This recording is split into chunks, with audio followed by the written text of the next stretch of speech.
You are at Lake Rant, where I rant about whatever my $15 a month plus patrons want me to rant about. You can get one of these by being one of those. This one is for Joey Kostelic, who says, "Rant about the Rite of Spring. I know you said before that you can't get into classical music, but this piece seems to suit your musical tastes, as there's a lot going on all the time, and it can get pretty cacophonous.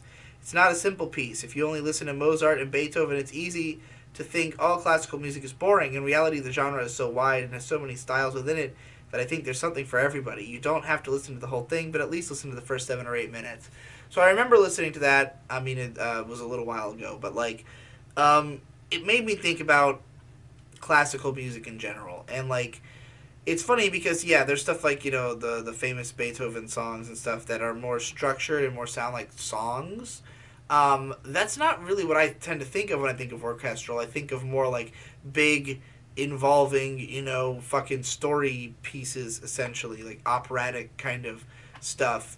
And that's what this seemed like. It's an evolving piece. It's one that occasionally locks into these little like riffs or memorable bits, but they sort of pass through quickly. And I mean, I guess it got me thinking about that, with pop music, part of the appeal is that there's some degree of repetition, because you want the song to be saying something that's easy to grasp.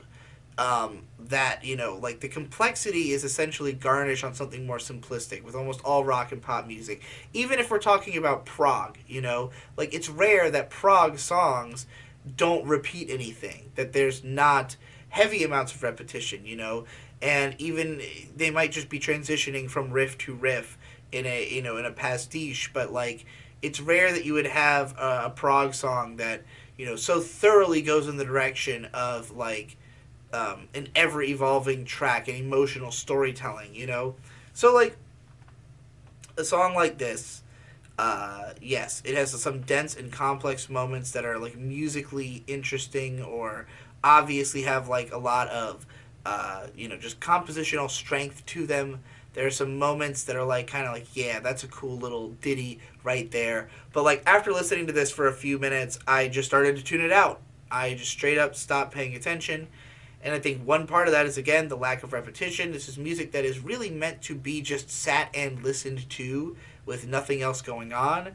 And aside from the fact that I rarely find time for that and find it difficult to just sit and listen to music and nothing else, it's about the sonic atmosphere of this music, which they do an amazing job, again, of emotional storytelling, right?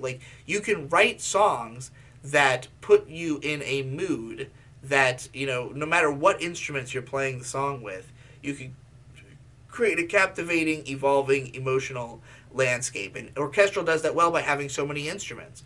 But there's also the fact that we've come so far with digital manipulation and the specificity of sounds.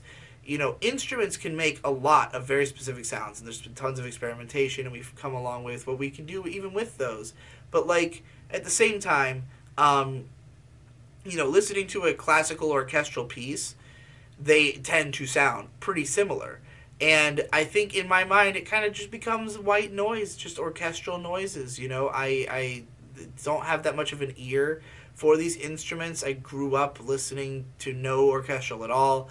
It doesn't catch my attention the way that a lot of the instruments and sounds and, textures, sonic textures that I've, come to appreciate do. So, I appreciated the song as a good song, but after listening to it for a while, I was just I do not have the patience to pay attention to this, I guess. So that's kind of my overall take on classical music. I am a plebe.